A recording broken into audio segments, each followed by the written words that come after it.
दोस्तों, आज की कहानी में हम देखेंगे कि एक अनजान वायरस फैलने की वजह से धरती पर मौजूद सभी इंसान मारे जाते हैं, लेकिन कहीं से एक आदमी अभी भी जिंदा बचा है जो पिछले 2 सालों से किसी और जिंदा इंसान को ढूंढने के लिए इधर उधर भटक रहा है। लेकिन फिर एक दिन उसे एक औरत मिलती है जो उसे बताती है कि पृथ्वी पर सिर्फ हम दोनों ही जिंदा बचे हैं और अब हम दोनों को ही मिलकर बच्चे पैदा करने हैं और धरती पर जनसंख्या को आगे बढ़ाना है। तो कहानी शुरू होती है और हमें बताया जाता है कि एक अनजान वायरस की वजह से धरती पर मौजूद सभी इंसान मारे गए, लेकिन एक आदमी अभी भी जिंदा बचा है जिसका नाम फिलिप है। अब बेचारा फिलिप अकेला ही काफी सालों से इधर उधर भटक रहा है ताकि उसे कोई जिंदा इंसान मिल जाए, लेकिन उसे कोई नहीं मिलता, जिससे वह बहुत परेशान हो जाता है और वापस अपने होम टाउन आ जाता है। जिस बीच उसे एक साइन बोर्ड दिखता है तो वह उस पर लिख देता है कि एक इंसान अभी भी जिंदा है। आगे वो अपने घर पहुंचता है और सोचता है कि मैं इस घटिया घर में क्यों रहूं, जबकि मेरे टाउन में बहुत बड़े बड़े रईसों के घर हैं। जिसके बाद वो टाउन के सबसे अमीर आदमी के घर पर रहने के लिए चला जाता है, जिसमें वो बड़े बड़े म्यूजियम से चुराई हुई पेंटिंग्स को टांग देता है जिन सबकी कीमत अरबों डॉलर्स में थी। लेकिन जब फिलिप का इससे भी मन नहीं भरा तो वो वहाँ पर इजिप्ट की मम्मी का ताबूत उठा लाया और एक डायनासोर का सर भी उठा लाया जिसको वो अपनी डाइनिंग टेबल पर सजाता है।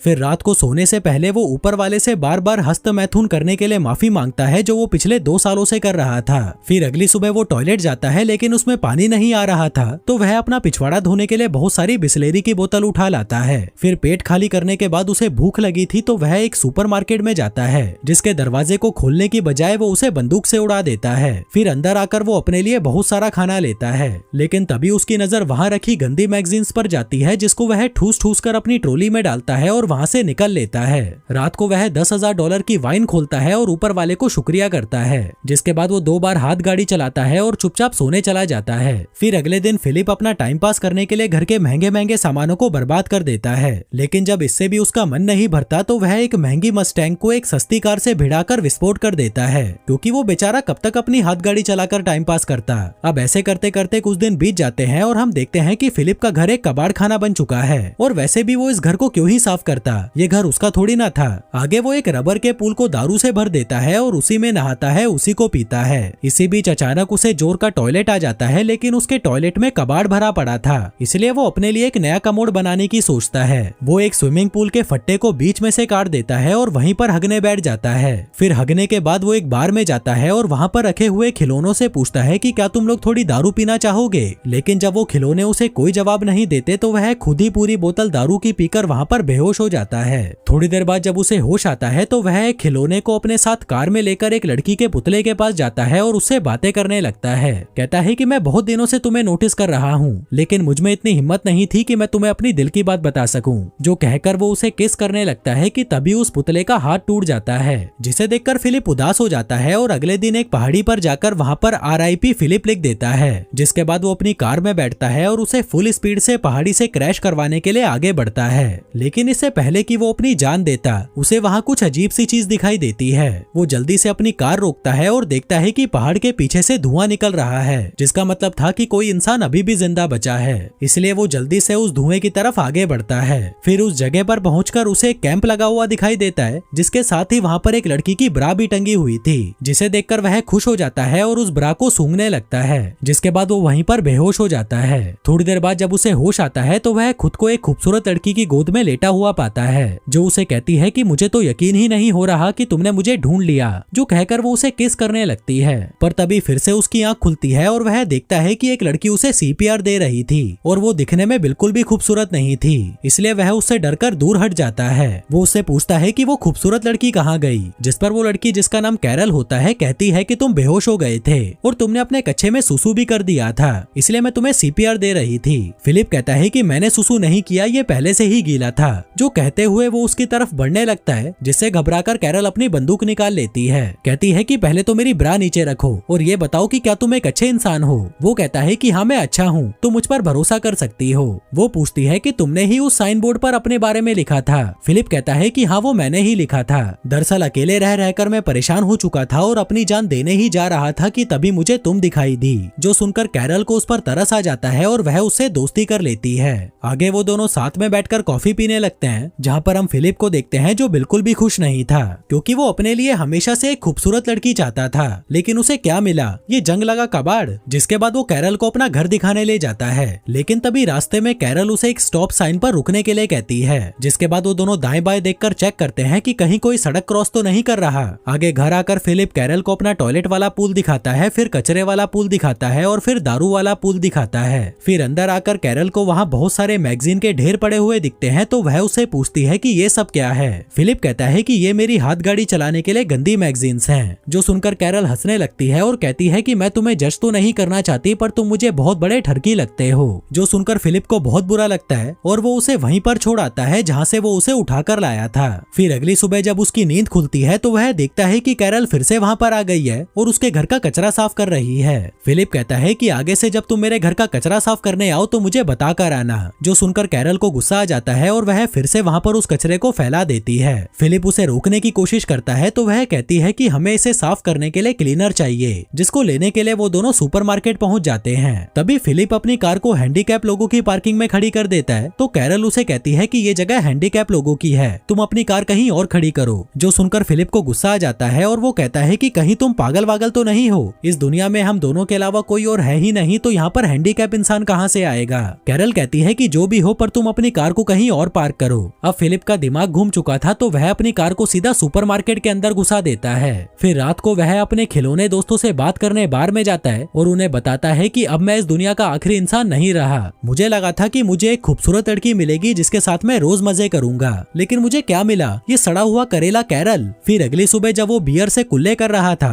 तभी वह देखता है कि कैरल अपना सामान पैक करके वहीं पर रहने आ रही है। जो देखकर वह दौड़ता हुआ उसके पास आता है और कहता है कि तुम्हें पता है ना ये दुनिया कितनी बड़ी है, तो तुम्हें रहने के लिए मेरे घर का बगल वाला घर ही मिला था। कैरल कहती है कि तुम्हें इससे क्या प्रॉब्लम है, क्या तुम्हें डर लग रहा है कि मैं तुम्हें गंदी गंदी हरकतें करते देख लूंगी। तभी फिलिप उसके सामने अपना कच्छा उतार देता है और कहता है कि ले देख ले, अब और क्या ही बचा है देखने के लिए। कैरल कहती है कि देख यार, हम दोनों को किसी मकसद के लिए चुना गया है और वो मकसद है धरती की जनसंख्या को आगे बढ़ाना। फिलिप कहता है कि देखो, मैं तुम्हारी इंसल्ट तो नहीं कर रहा, लेकिन मैं तुम्हारे साथ सुहागरात मनाने में बिल्कुल भी इंटरेस्टेड नहीं हूँ, चाहे तुम इस धरती की आखिरी औरत ही क्यों ना बची हो। जो कहकर वो वहाँ से चला जाता है और अपने टट्टी वाले पूल पर बैठकर हगने लगता है। पर तभी कैरल वहाँ पर आती है और कहती है कि क्या तुम अंदर जाकर नहीं हग सकते। वो कहता है कि नहीं, क्योंकि अंदर पानी नहीं है। कैरल कहती है कि देखो यार, हमें इंसानों की तरह जीना होगा, तभी हम आगे जाकर अपने बच्चों को एक बेहतर जिंदगी दे पाएंगे। वो कहता है कि पागल की बच्ची, तुझे समझ नहीं आता कि मैं तेरे साथ बच्चे पैदा नहीं करना चाहता।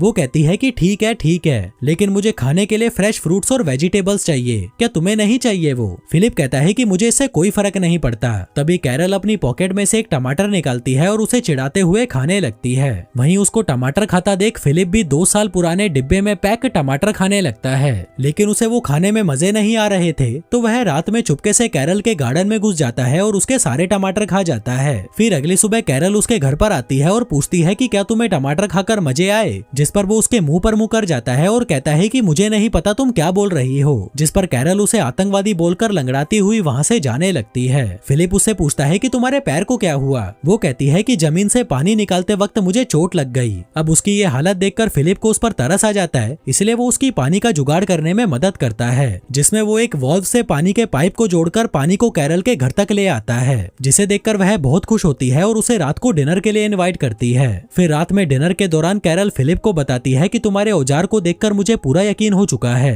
कि ऊपर वाले ने हमें धरती पर जनसंख्या को आगे बढ़ाने के लिए मिलवाया है। फिलिप कहता है कि ठीक है, अगर तुम इतना ही जोर दे रही हो तो आज रात को हम कर ही लेते हैं। कैरल कहती है कि नहीं, मैं तुम्हारे साथ तब तक सुहागरात नहीं मनाऊंगी जब तक तुम मुझसे शादी नहीं कर लेते। जो सुनकर वह हंसने लगता है और कहता है कि तुम मजाक अच्छा कर लेती हो। वो कहती है कि नहीं, मैं मजाक नहीं कर रही, क्या तुम ये चाहते हो कि इस धरती पर पैदा होने वाला पहला बच्चा नाजायज हो। फिलिप कहता है कि तुम ये शादी क्यों करना चाहती हो, जबकि इस चीज का कोई मतलब नहीं है। वो कहती है लेकिन मेरे लिए मतलब है, अगर दुनिया खत्म हो गई है तो इसका मतलब ये नहीं कि हम अपने रीति रिवाज भूल जाएं। अब फिलिप को किसी भी हाल में उसके साथ इंटीमेट होना ही था, इसलिए वो उसके साथ शादी करने के लिए मान जाता है। कैरल कहती है कि पहले तो मुझे अच्छे से कहो अपने घुटनों पर बैठकर, जिस पर फिलिप अपने घुटनों पर बैठकर उसे प्रपोज करता है और कैरल उसे हाँ बोल देती है। लेकिन उसकी हाँ सुनकर फिलिप को बिल्कुल भी खुशी नहीं होती, तो वह डिनर को आधे में ही छोड़कर वहाँ से घर चला जाता है, जिसके पीछे पीछे कैरल उसके लिए खाना लेकर आती है। कहती है कि तुम्हें पता है अमेरिका का राष्ट्रपति मर चुका है, इसलिए अब हम दोनों में से ही किसी को राष्ट्रपति बनकर देश की कमान अपने हाथों में लेनी होगी।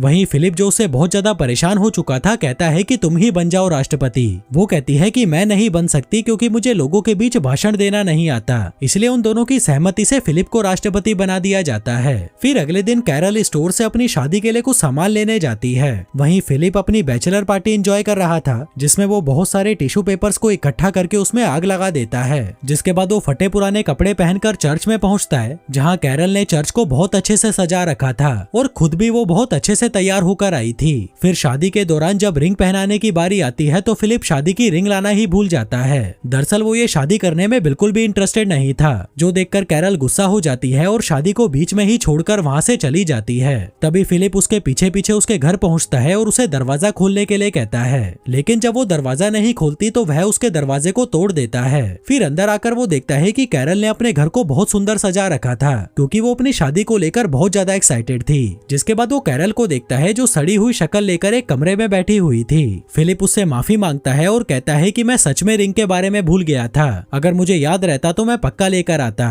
वहीं कैरल भी उसे माफ कर देती है। जिसके बाद वो दोनों अंगूठी लेने के लिए एक ज्वेलरी शॉप में जाते हैं, जहां से वो बहुत सारी अंगूठियां उठा लेते हैं, जिनको एक एक करके फिलिप कैरल की उंगलियों में पहना देता है और उससे शादी कर लेता है। फिर रात को जब सुहागरात मनाने की बारी आती है तो कैरल उसके साथ इंटीमेट होने की बजाय रात भर उससे बातें करती रहती है। फिर अगले दिन से कैरल भी फिलिप के साथ वो सभी चीजें करती है जिसको करने में फिलिप को बहुत मजे आते थे। जिसके बाद वो कैरल को अपनी एक्स गर्लफ्रेंड से भी मिलवाता है, जिसको देखकर कैरल को उससे जलन होने लगती है तो वह उसे उठाकर बाहर फेंक देती है। फिर खूब मौज मस्ती करके जब वो दोनों घर की ओर जा रहे थे तभी चौराहे पर उनकी कार एक लिमोजिन से टकरा जाती है। फिलिप जल्दी से उतरकर उस लिमोजिन को देखने जाता है कि कहीं उसमें कोई इंसान तो नहीं है, और तभी उसमें से मेलिसा नाम की एक खूबसूरत लड़की नीचे उतरती है, जिसे देखकर फिलिप के तो होश ही उड़ जाते हैं। वहीं कैरल भी मेलिसा को देखकर बहुत खुश होती है और फिर वो तीनों उसकी कार से फिलिप के घर पर जाने लगते हैं, जहाँ रास्ते में फिलिप मेलिसा को घूरे जा रहा था और उसको पटाने के लिए उसकी छोटी छोटी बातों पर खिलखिलाकर हंस रहा था।